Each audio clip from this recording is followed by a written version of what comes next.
So, ayan guys. Luto na yung ating kari-kari. Yan. Kari-karing baboy. Ganda na natsura niya, no? Yan, ito talong. Yan yung pichay natin. Luto na yan siya. So, niluto ko to siya. So, kainin natin siya. Kakainin namin mamaya. Ayan. Tapos, madami-dami to. Kaya bukas, hanggang bukas pa to na ulam. Ayan. Ganda ng tsura, diba guys? Ayan. Picture muna tayo. Picturean din natin. Picture. Ayan yung itsura niya.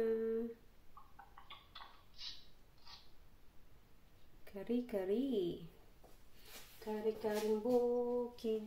Na. Ayan. Okay guys, bye-bye. Thank you for watching.